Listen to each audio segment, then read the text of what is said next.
4, 3, 2, 1. Watch me. Level up, level up, level up, level up, level up. Hey guys, welcome back to Level Up with Lydia. My name is Lydia Navo. I am your host and owner of Level Up Consulting with Derek Palmer. And today I'm excited. We have something a little bit different, but we have Mr. Kris Allee on. So welcome, Kris. Thank you. Nice to be here. And Kris, you're not a business owner, I but am not. very important for business owners to hear what you have to say. Well, I hope so. I certainly Yeah. hope what I have to say is helpful, but I am not a business owner. I'm a professor. Okay, awesome. And what do you teach? How long have you been teaching? Give us a little bit of background on you. Great. Sure. Yeah. I'm an accounting professor. I've been teaching for about 20 years now, I guess. I did my PhD at Indiana University, and then I was a professor for 5 years at Michigan State University, 3 years at the University of Wisconsin-Madison, and the last 10 years or so have been here at the University of Arkansas. Okay, awesome. And you said accounting, correct? That is correct. Yeah. And so we'll just start right into it. If you were to give the number one piece of accounting advice to small business owners, what would just the first top, you must do this, you must know this for them? Yeah, I mean, my top advice for business owners, entrepreneurs in accounting is to not treat accounting like a compliance exercise, something that you have to do, and rather use accounting as something that you want to do because it helps you make better decisions. And so, I did a study many years ago where we looked at like small businesses and their use of accounting. And, frankly, a lot of small businesses in America, in our statistics, over 75% of small businesses didn't really do formal accounting.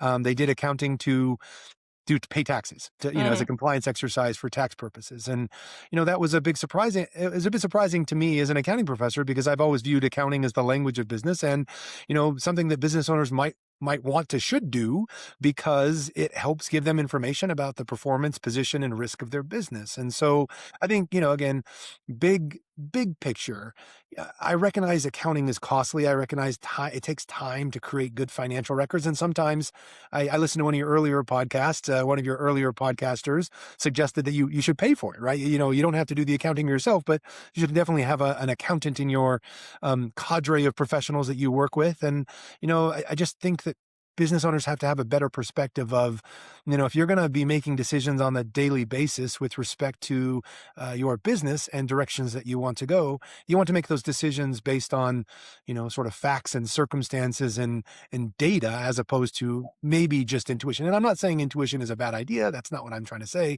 I'm just trying to say data-driven decisions tend to be a little bit more consistent than decisions that are not based on, Yeah. performance and data.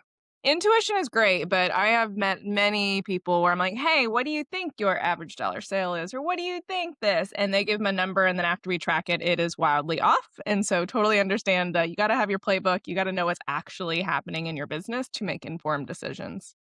Do you find that business owners aren't doing proper accounting because they just don't know how, or because they are scared of what it's going to say? What do you think the main driver is there?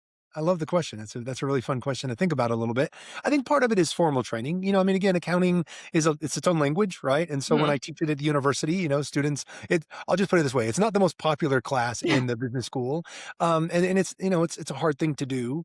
But I also think there is a little bit of like, hey, you know, if I base it based on accounting records or accounting data, then I'm not, flying by the hip, and I'm not using my intuition. And so I think it's probably a combination of both of what you said. And then probably the third combination is the one I mentioned earlier, is just the cost of doing it, right? Even if it's hard and you know how to do it, it's time. And, if you don't know how to do it, then you have to pay somebody else to do it for you. And that's costly. Accountants, good thing I'm an accounting professor, so accountants make good money. So it's a good thing. And so I recognize that there's this pretty significant cost to paying a, CPA or even somebody just to compile your records.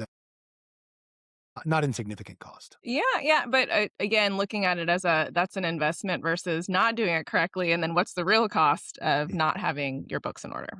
I agree. Yeah. Opportunity costs abound. Yeah, definitely. So we talked about this before the call just briefly, of a lot of business owners out there start a business with no real business education. They're good at a trade, or they're good at a craft, or they're good at, whatever it is.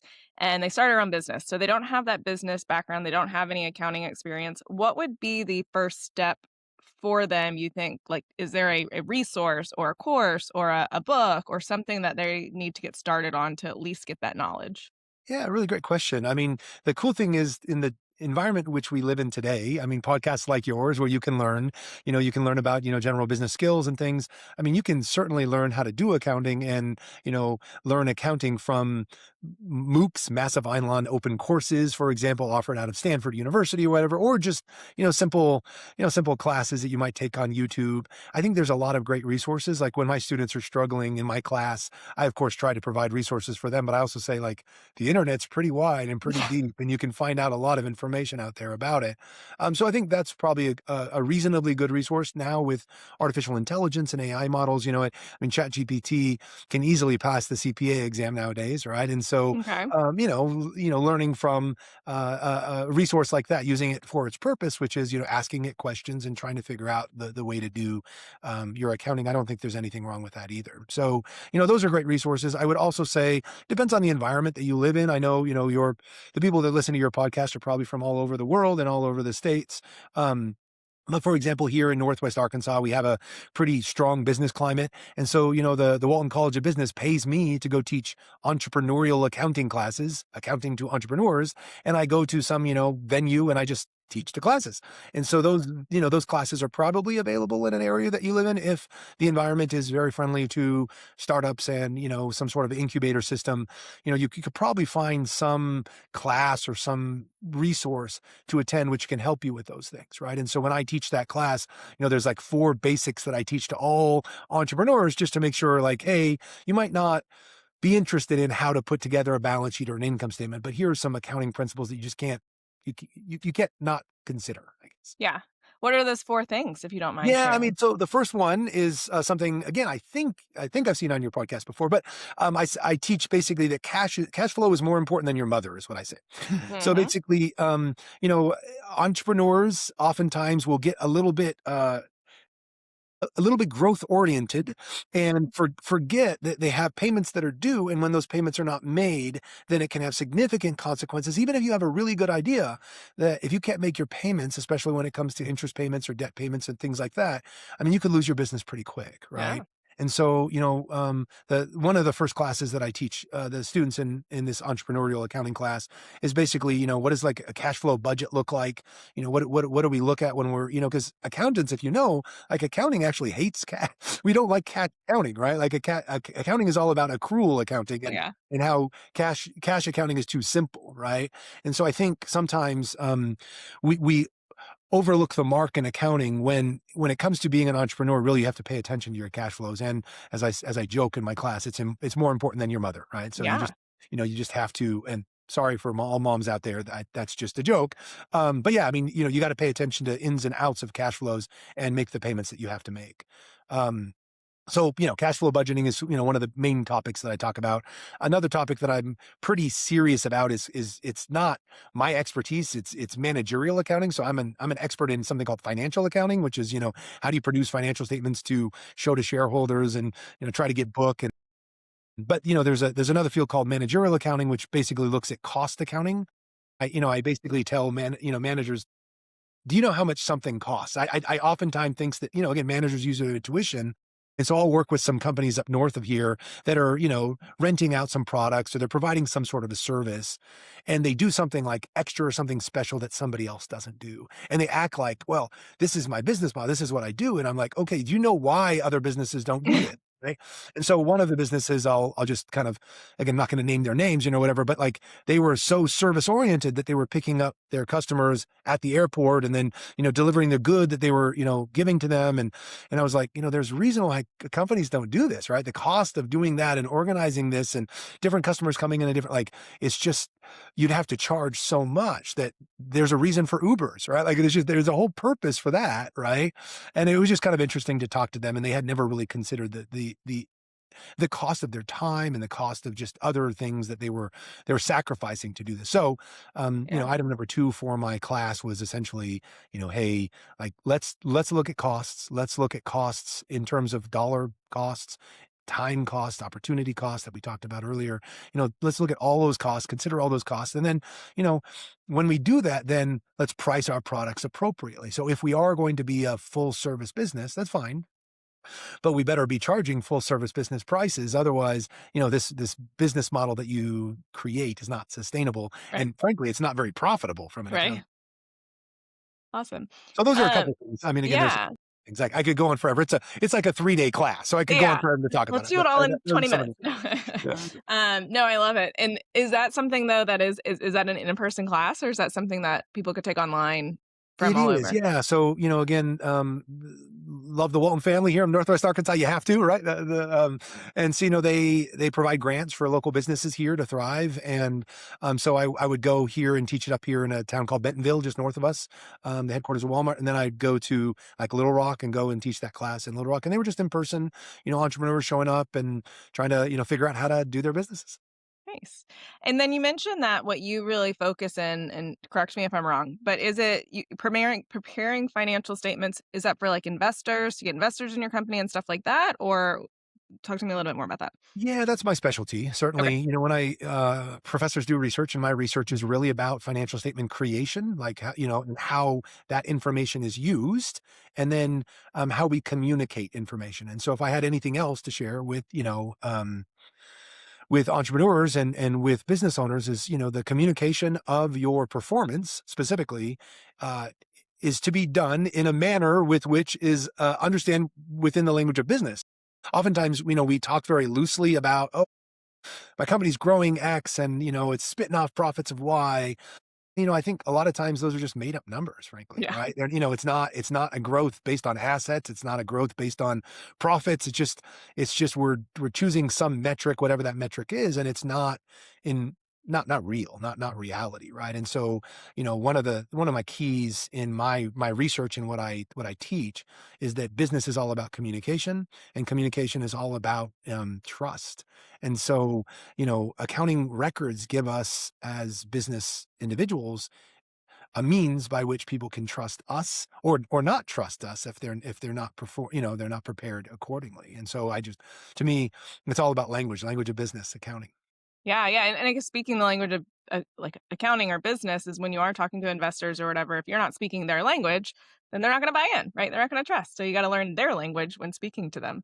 Yeah, So and that's one of the more fun things about being a business. You say a lot of people come into business from different areas, right? And yeah, so I used to teach this class up at University of Wisconsin, which we called Transition to General Management. So imagine you were an engineer, right? huh? So you've worked in your job as an engineer, and all of a sudden they're like, okay, you're now the manager of our business unit, right? And these people had like no business experience. But they were really, really good engineers. And so the idea was like, okay, now that you're talking to business people, it's a different language, right? hmm It's not that it's that different from engineering. It's just a different language. And, the ability to speak in that language is very, very helpful. And so I would say that again, to entrepreneurs and people who have small businesses, like if you are interested in getting loans, and one of my papers looks at the access to and the cost of credit, speaking the language of business, using accrual-based accounting, having audits, those sorts of things, those help you. They're costly, but they help you get access to and lower cost of debt. And, so going into a bank and being able to speak the language is a big part of being a business person, regardless of what your area is of entrepreneurship. Yeah, definitely. What got you into accounting? Like, what made you fall in love with it? Yeah, that's a really good question. So I was an entrepreneur major. So I started out in school as an entrepreneurship major, and I thought that's what I was going to do with my life is, own businesses and start small businesses, and that's what I was going to do. And then I just got into it, and it turns out like I really love accounting. Like something about it just, makes me very happy, and I'm pretty darn good at it. And so I was one class into this at my undergraduate is at Brigham Young University. So I was at BYU, and BYU has a top 3 accounting program in the world, right? And so I took a couple classes, and I was doing pretty well in the classes, and one of my professors pulled me aside and said, "Hey, I noticed you're an entrepreneurship major. What are you going to do with that?" And I was like, "I have no idea. I'm gonna innovate, and I'm gonna have great businesses." And and he was like, "Well, okay, that sounds good, but what money you're going to do with that with? And I grew up pretty poor, and I was like, I don't have any money. And what are you talking about? And so that's where he was like, well, have you thought about becoming a accountant? So, and just basically hanging up a shingle in your business would be like being an accountant. And so that was actually how I kind of got into it. Is I thought, okay, I'm going to go do people's taxes for the rest of my life because I'm pretty good at taxes. And um, that was my sort of initial foray into accounting, was to be an accountant so as to be an entrepreneur. And then, yeah, then I got talked into being an academic. So there you go. Love it. Which is But yes, still, I mean, you're still have your hand in all of those people that you're teaching that are going to go work for businesses or work with businesses for sure. So definitely there. So someone, called you out and said, you're good at this. You should do this. So talk to me about mentors through your life. Have you had any really good ones that stand out? Are you a mentor for people? Should people have mentors? yeah, mentorship, I think I mean, honestly, business and life is all about relationships, right? And so I think mentors are key to everybody's success. I mean, it's hard to do anything by yourself, really, right? And so, growing up as I did, I said I grew up pretty poor. I grew up without a dad. I've always, for whatever, gravitated towards, people who were willing to play the role as my father, I guess. And so, it goes way back when I was a kid in high school. There was a man who owned a local business. The business was a feed store, and basically he employed me to sweep his floors and to help customers load up their feed. And at the time he was giving me life lessons in business and life and manhood and all those sorts of things. And I think that was the start of this. And then going to college, as I found other mentors that Mhm. mentored me either into accounting or then would mentor me into being an accounting professor like I am today. And those people play key roles, and frankly are some of the reasons why I'm a professor today. Like, one of the cool things about being a professor is that you get to meet very young, very smart people. Oftentimes who don't know what they want to do with their lives. Like I thought I knew what I wanted to do with my life. I clearly went another direction. Same, Um, same. and it was kind of fun to, to talk with those people and to play a role. And, that's the fun thing about mentorship as well, right? Like I try as best as I can not to play a role in any sort of dictating role, right?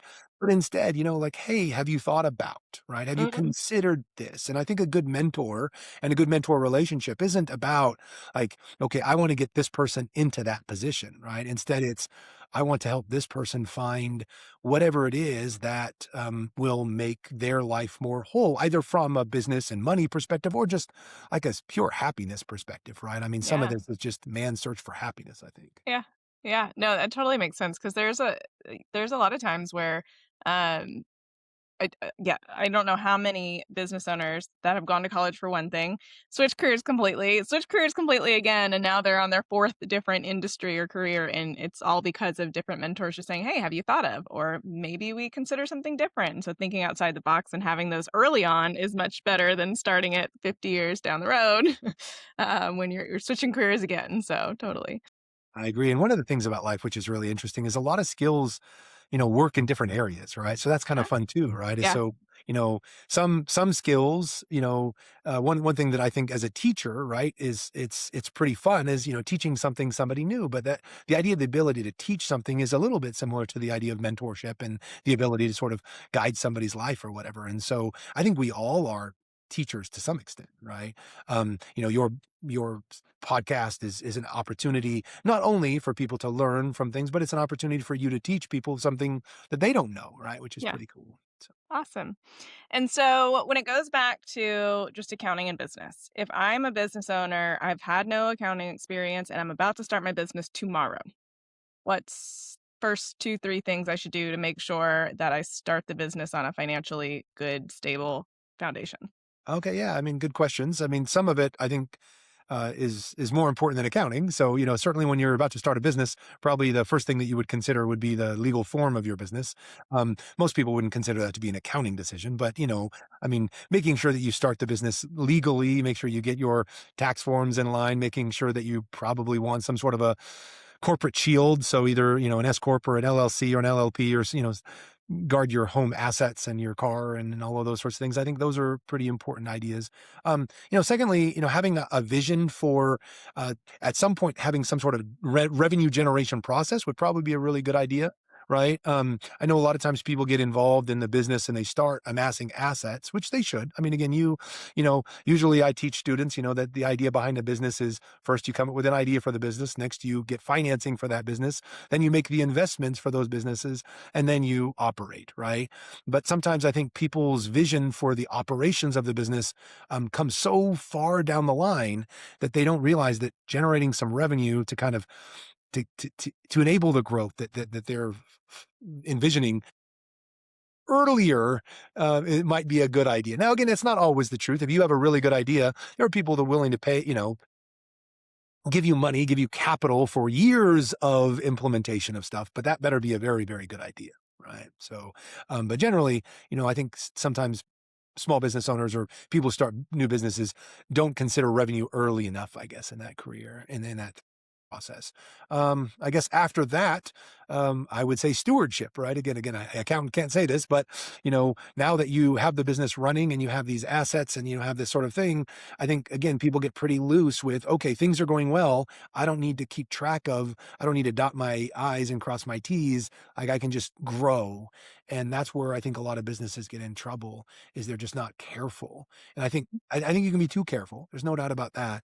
But I think keeping track of, expenses is a pretty darn good idea because profits, and kind of going back what I said, consider revenue, and that's an important thing.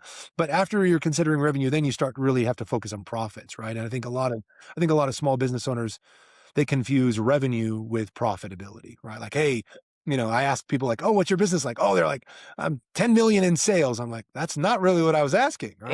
Yeah, yeah. 10 million in sales does not mean $1 of profit. So No. Do you know who Mr. Beast is? I do know Mr. Beast. Okay, my kiddo watches him a lot, and I went a deep dive into him because I was like, how is he making all these videos and spending millions? Because he is a 2 point or something billion dollar net worth, but he is cash broke. Like he can't afford rent most weeks, and so it is kind of crazy to think of. I don't think business owners do consider that early on as if I'm making money, then I should be good. It's like, Yeah, that's right. not really. So There's a difference. There's a difference between money coming in the door and money that stays in your bank account. yeah, definitely. As far as hiring accountants in-house, learning to do it yourself, or outsourcing it to a company, do you see a benefit or I don't know, deficit to Yeah, I either mean, of those? I don't disagree with the idea that you probably should have it out of house. I mean, again, I mean, I think, it is costly to hire an accountant to do your books for you. But my guess is that you're really good at X. And while there's probably some overlap between X and business accounting, that sort of stuff, maybe your efforts should be focused on X, right? Because that's what you're really good at. And so, when I go teach these, entrepreneurial accounting classes, I usually say like, hey, most of this stuff should be done out of house, right? Like you don't want to do, if you have enough employees, you don't want to do payroll. You don't want to do stuff like that, right? But some of the stuff needs to be done by you. Like I was talking about earlier, the costing decisions, right? Like, unless you're going to work very carefully with your accountant about, okay, here's the various costs that go into, these products and things. We still, as a manager, need to understand the true cost and the price we should be charging for our products.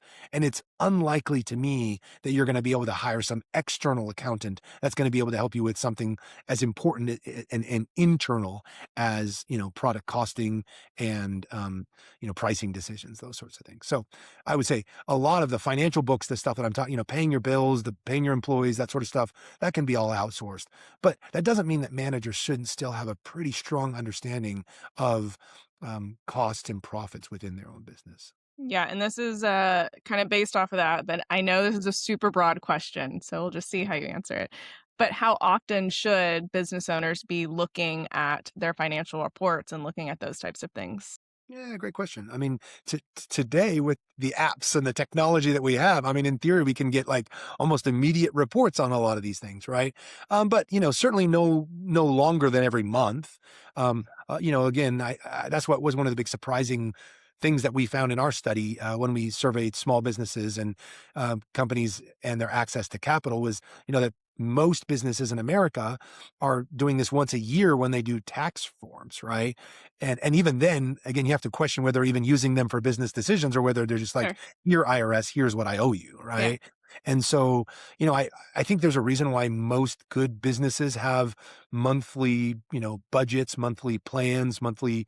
So I think monthly financial statements, quarterly, again, big businesses in America all have to file quarterly reports. And so you think that, okay, if you can't do it on a monthly basis, hey, let's at least do it on a quarter basis. And then I guess if you have to, at least once a year, sit down and say, all right, how did last year go? I think, so of We'll course, say monthly. an I think accountant monthly is would the right say as answer. frequently as possible.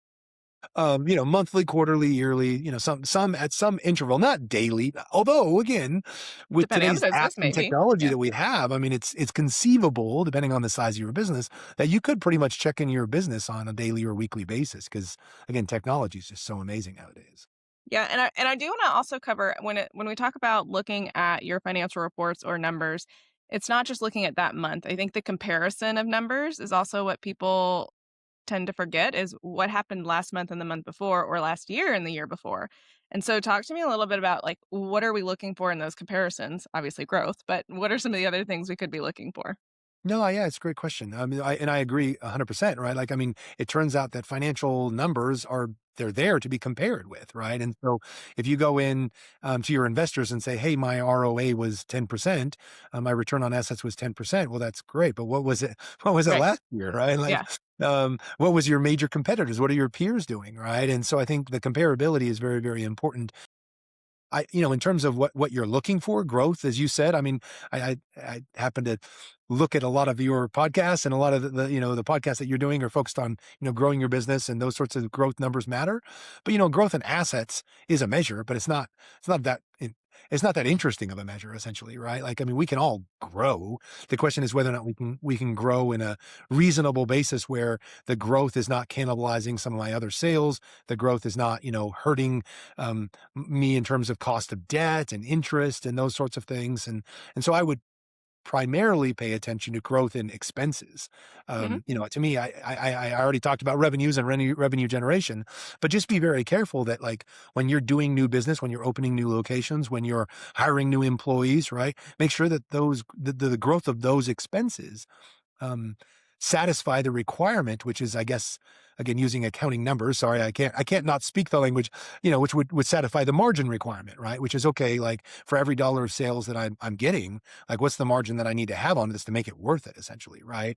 And so I guess you'd compare the growth in expenses to your margins on those things. And if the margin isn't there, then what's the point in growing? Like, do you want to grow with, if your margin is 3%, do you want to grow in that area, or do you want to find something that gets you 12%, right? Like, Yeah. even if the growth is lower, you want 12%, right? Yeah. And a good CPA or accountant should be helping with those strategies, correct? Not just giving you numbers, but helping with the strategies. In theory, right? Again, I Okay. mean, this is one of those things where you have to find the right person that's willing. I mean, the reality is CPAs are drying up. A lot of people aren't becoming CPAs anymore, and so, I have a bunch of people reaching out to me, being like, "Hey, I need a CPA. Where can I find one of these things?" And it's interesting, right? Because CPAs aren't taking on too much business because Hmm. they already have so much business, Sure. and you want a CPA that is going to help you with those decisions and help you make good decisions. But that's not going to be cheap either, right? And so you need to find somebody that the worst thing about a CPA is if you go to a CPA and you're like, hey, remember this thing we did last quarter? And they go, Uh, no, I don't remember any of that, because that's somebody who's not aligned with you. Growing your business and helping you make decisions. You want somebody who remembers your name, remembers what your business does, yeah. and helps you make those decisions such that they can help you to do that. Yeah. And we're gonna have to wrap up in just a few minutes. So any tools, or I know you mentioned like using AI for different things, but are there any tools or programs or softwares that business owners should be investing in to help track some of these things or give reports? Yeah, I mean, I wouldn't say anything other than sort of what you would consider to be a standard, normal accounting software program. And so, I don't want to shout any out or give anybody Sure. any That's fine. endorsement in terms of that sort of thing. But no, I mean, most accounting software programs do all the same things, right? And so, keeping track of the things that we've talked about, you need to keep track of. I can't think of a software program that wouldn't do that. I did mention AI. AI is pretty cool to use to help you make decisions, but usually you wouldn't use AI to keep track of your expenses or to do your accounting for you. I mean, I guess I'll do the opposite of a shout out. I'll say, please don't keep your records on an Excel spreadsheet, right? I know I know too many businesses that have 20 tabs of their business in an Excel spreadsheet. And those are not financial accounting records. Those are But just, that's got to be better than handwritten, right? I guess it's because you can control F it, I guess that's the difference where like, where was my blank expense? Control F, right? But, Yeah. other than that, I mean, 20 tabs on a spreadsheet, that's a pretty rough way of thinking about, your business and expenses and revenues and those sorts of Yeah. things. Again, the purpose of these financial accounting and statements is to have a scorecard for your business. So if it's not a clear scorecard, if you can't read it, it's not doing you any good. I love it. Yeah, no, that's exactly right. Like it has to be usable. So to kind of tie things in the back, right? Accounting is not a compliance exercise. Compliance accounting is a way to help you make better informed business decisions. And if you have a 20 tab spreadsheet, you're going to spend so much time trying to find what you need to find. That's not going to be very helpful to help you make those decisions. Definitely. Awesome. Well, the last question I like to ask, I don't know if you heard on the other podcast, but if there was one piece of advice to give to business owners that they could act on today, that a year from now they'd look back and go, wow, I'm so happy I did that, what would it be? Yeah, I think it would be what you said earlier, which I think was a good recommendation, which was take a look at your records today, compare them to historical records, compare them to what they have. Now, again, if you don't have any records, then I guess the other advice would go make some records. But don't forget about the importance of looking at financial records over time and what we can learn over time, right? Like, I think one of the benefits of having accounting records is it gives you a history of your business. And if we don't go back to look at that history a little bit, we'll probably make the same mistakes that we made in the past, essentially, right?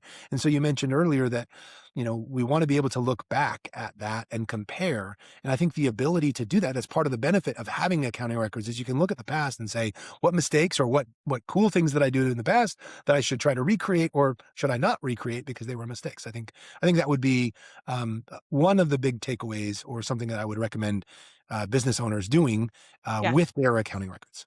Yeah, definitely. A, track. B, actually look at it. Yeah, that's right. Two things. Simple, right? Pretty simple. Yeah, it seems pretty simple. Yeah. Well, thank you so much, Kris, for being on today. We really appreciate it. And before we log off, I just want to say, if you guys are not following us, please follow us, subscribe, share, comment, whatever you want to hear. If you have additional questions from this episode, put them in the comments and we will reach out to Kris and get him to answer them. But we want you guys to be telling us what you want to hear so that we know how to better serve you guys as the community listening. But again, thanks so much, Kris, for being on today, and I appreciate it. No problem. Thanks for having me. Bye, guys. Thanks for listening to Level Up with Lydia. Bye-bye. 5, 4, 3, 2, 1. Level up, level up, level up, level up, level up.